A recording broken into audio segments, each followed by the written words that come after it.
Veteran health is a pretty big topic today. There's that stat of suicide rate being 4 times as high with veterans. What do you think is the underlying cause, or what's happening with veteran health today? I'm definitely not an expert at the mental health stuff. I have my experience. I have the people that I've talked with, other veterans. I'm also on the board of a nonprofit called TheraPsych, and they have a mission to create access for psilocybin and natural medicines here in Colorado, because it's legal now, for veterans, first responders, and those that need, right? This podcast is brought to you by B Micro, organic freeze-dried microgreens for easy, everyday nutrition. Sprinkle them on any meal and enjoy the benefits. Shop now at bmicro.farm and use PLANT15 to save 15% off your next order.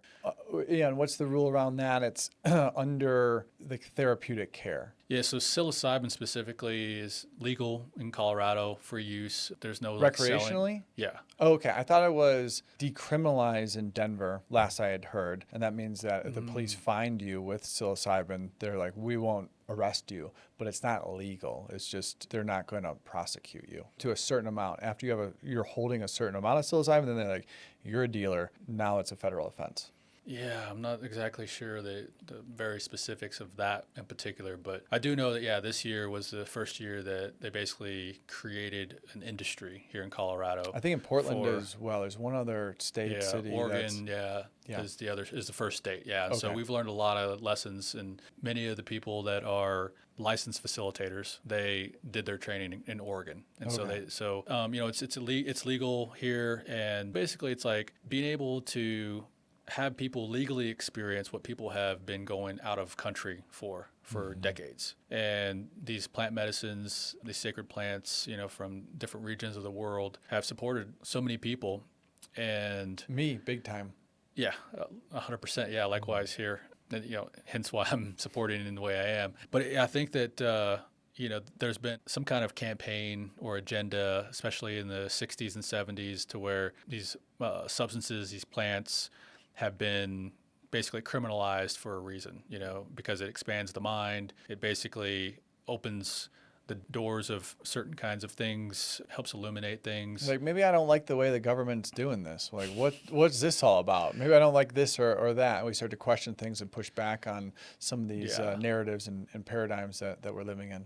Yeah, critical thinking skills. And so when done in the right set and setting are so impactful and so profound, so healing, that if you look back at whenever they criminalized it, you're like, okay, there's a reason why. Through those decades of conditioning and programming on the general populace, there's this stereotype, there's this taboo-ness around these medicines that now that it's legal in Oregon and Colorado, and there's a couple other states that are moving towards that direction, that there's going to be such overwhelming evidence that this is, when done in a safe environment, when done with a guide or a facilitator that knows what they're doing, setting intentions beforehand, having the profound experience and in a safe container during, and then integration afterwards, that could be such a profound experience, and such a healing thing. And so as we move forward, that the evidence is just going to show that all of these things can only be helpful.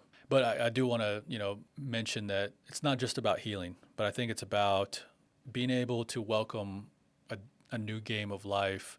How can we reach our potential and allow somebody's journey in plant medicines to be part of the healing path? But then at a certain point, there's a different intention, there's a different texture, and maybe a different need. Maybe you don't need them at some point. And 100%. And to me, these plants help to spark something. Like, they're doing the rowing for me. They're helping me to see clearly and move past these stories that I didn't know were holding me back. And at some point, I'm gaining the grounding, the power, the wisdom to no longer need to lean on them as much.